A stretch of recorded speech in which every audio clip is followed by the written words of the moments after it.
Good morning. How about we start with the Pledge of Allegiance? Very good. I pledge allegiance to the flag of the United States of America and to the republic for which it stands, one nation, under God, indivisible, with liberty and justice for all.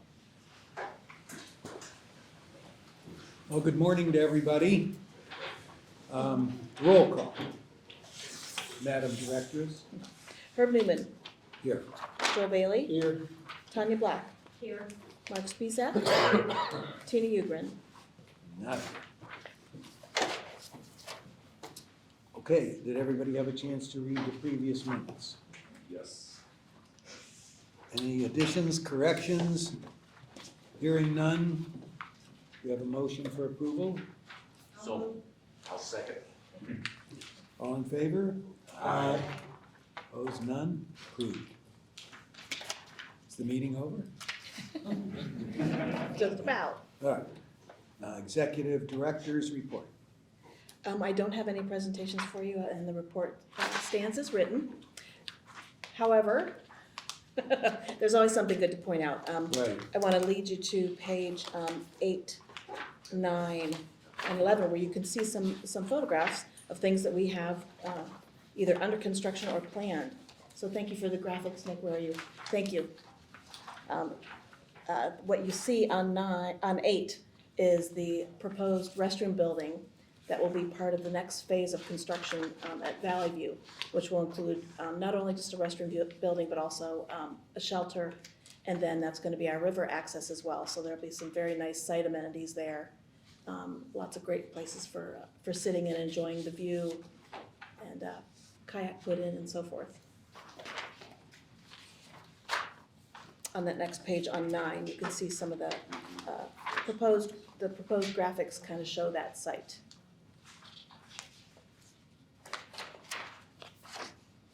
And then on 11 are construction photos of the Middlebury Road parking lot, which is the one that gives us more parking. We had this very small parking lot and was too small the day that it opened. So this one has kind of been in planning for quite a while. It's taken us several years to prepare for this parking lot. So that's under construction and nearly, it looks like it's done or nearly done. It's near, everything's done except signage.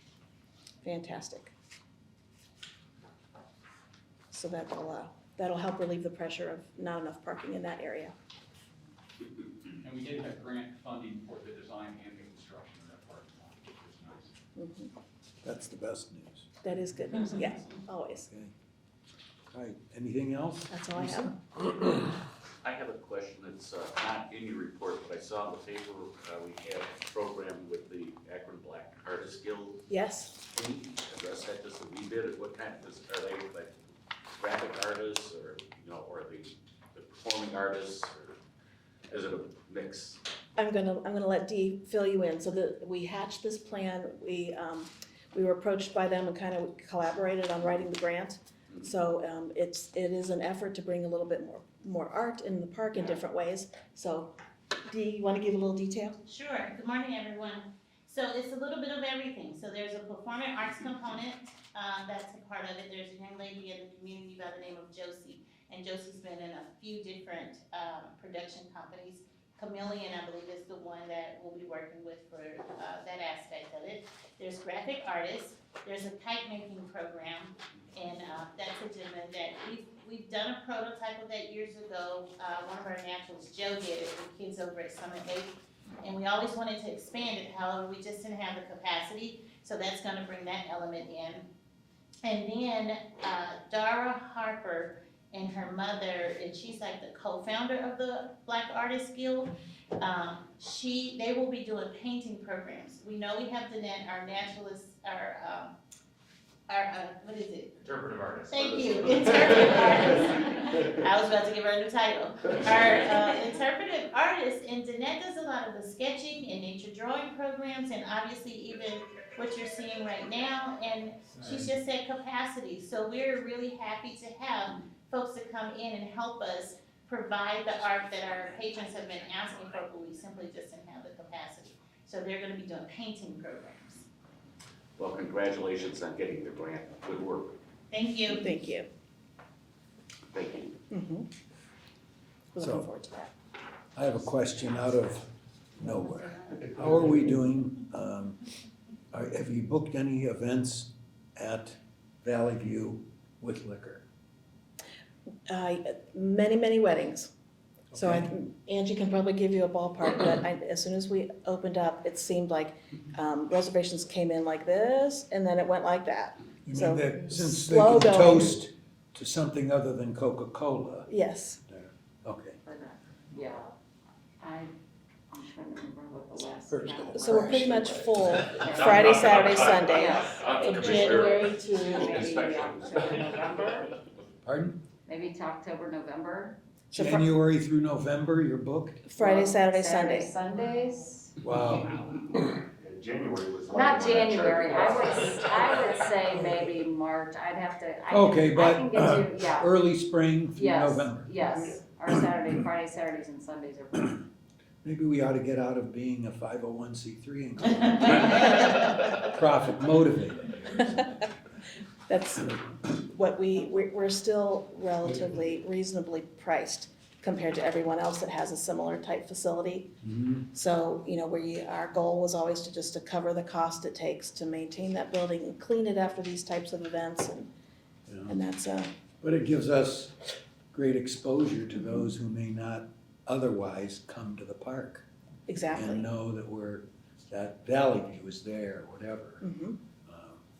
Great, well, good work, Mhm. good idea. We've So, also booked it in the interim before the public reservations. I mean, we've had meetings there, staff, mhm, we've accommodated some city meetings and all that when they've had a dignitary in town. So those have given us sort of the test run on setting up and getting it cleaned, kind of how's it gonna work. So it worked well to be able to offer it to our partners in the municipalities. Right. And we've used it ourselves just to see how are the acoustics, how's the technology working. yeah, So we've put it through its paces before the public will be coming in, so that's been a good thing for us. great. Well, I think that's great. Mhm. So, I refer to it as one of our downtown parks, because it's It's that in the close. city. I think it's it's that bringing the parks to the people Mhm. genre that we're promoting, at least I promote it that way, Mhm. so. Okay, good job. Absolutely. Nice, great, thank you. Anything else from the director's report, That's all I have, sir. since you did the least talking of anyone? All right, how about the consent agenda?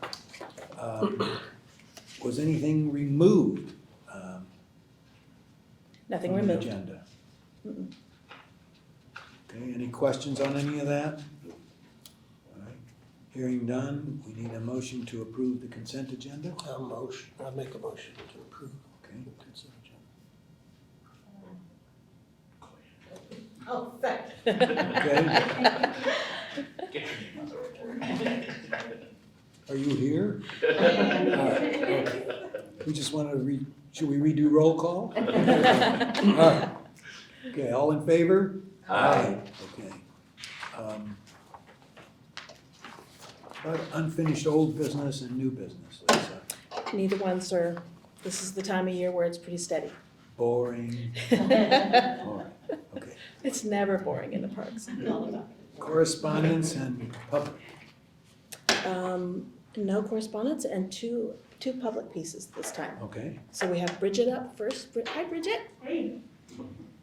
Well, we are one of the entities using the barn at Valley View on March 25th. Mhm. So we're having our party for the parks and in the process of planning.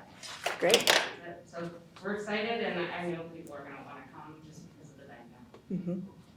So the Friends Group also is joining us on our New Year's Eve on the 31st, where we're gonna celebrate at the barn, basically the close of our centennial year and New Year's Eve all in one. Are there any surprises I should know about?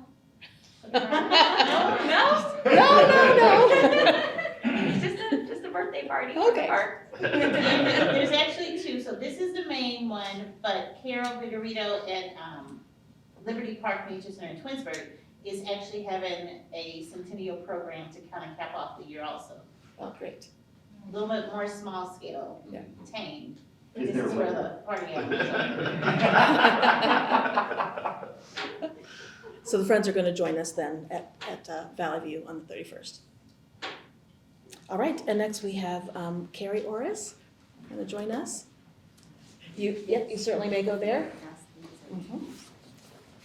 And so this is what she's gonna be She talking also about. has, in item 8 in your book, there's some information also.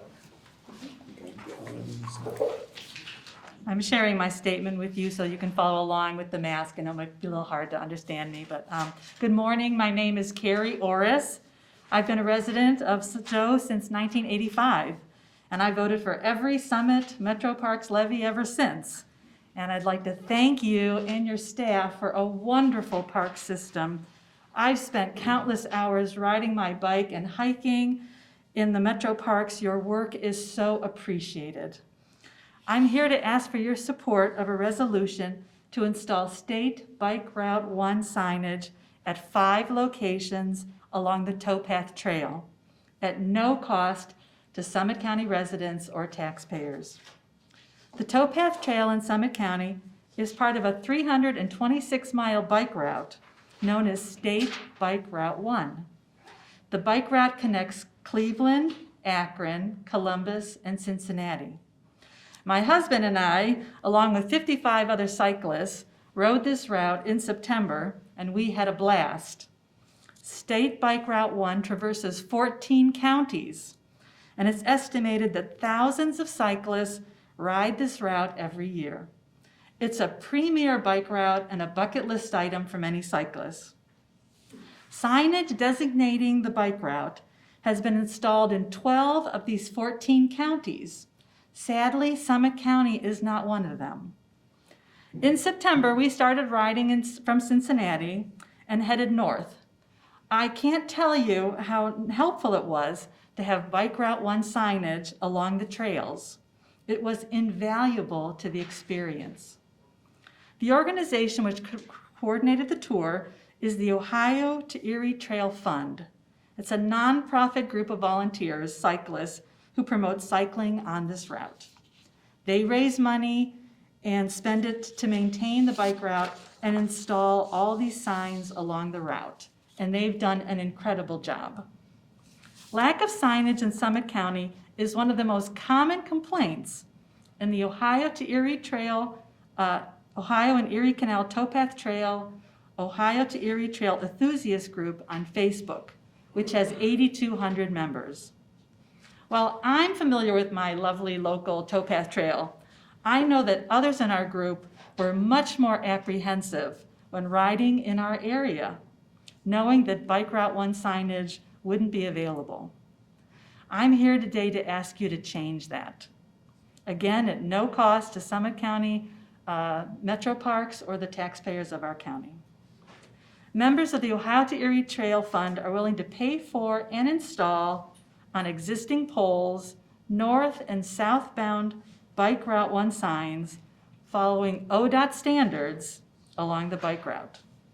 I'm asking for your approval and permission to install these signs at the Clinton, Wolf Creek, Summit Lake, and Big Bend trailheads, as well as the Lock 3 Park in Akron to and from West Bowery Street. Members of the Ohio to Erie Trail Fund are willing to work with your staff to make this happen. I have a letter from the organization, it's been shared with you, confirming their commitment to do this. Since the pandemic, more people are cycling and using the state bike route system. Helping cyclists navigate the routes promotes tourism and allows for a more enjoyable riding experience. Thank you for your time today. Thank you. Thank you. You are a passionate enthusiast. And this is the first I've heard of something like this. So we're going to take this, for lack of a better term, under advisement and discuss it. Thank you for your presentation. Thank you for enlightening us, something that many of us probably don't even know. Thank you. Thank you. I appreciate your presentation and your information My staff and I are gonna discuss this, it was news to all of us as well, we had not heard of it, so we will be discussing it at senior staff and we will get back to you right away. Thank you. All right. And that's all we have for the public portion. Does that mean I have to go into this dreaded, It does, yes. whatever it is, Executive session. executive session? Yes, please. This is my last month as the chairman. Okay. I'm happy to pass this duty on to anybody that wants. All right. This is just an excuse to get rid of everyone, right? I ask for a motion that the Board of Park Commissioners adjourn to executive session to consider appointment, employment, discipline, investigation, promotion, demotion, compensation of a Southern Metro Parks employee, 121.22, the purchase of property for public purpose, pending litigation, imminent litigation pursuant to 121.22 G3, and to prepare for discussions with public employees concerning terms and conditions of employment pursuant to 121.22 G4. Silence or a motion? I'll second. We need a roll call? Yes. Herb Newman, Yes. Joe Bailey, Yes. Tanya Block, Yes. Mark Spisak, Yes. Tina Ugrin. All right. Doesn't get any better than that?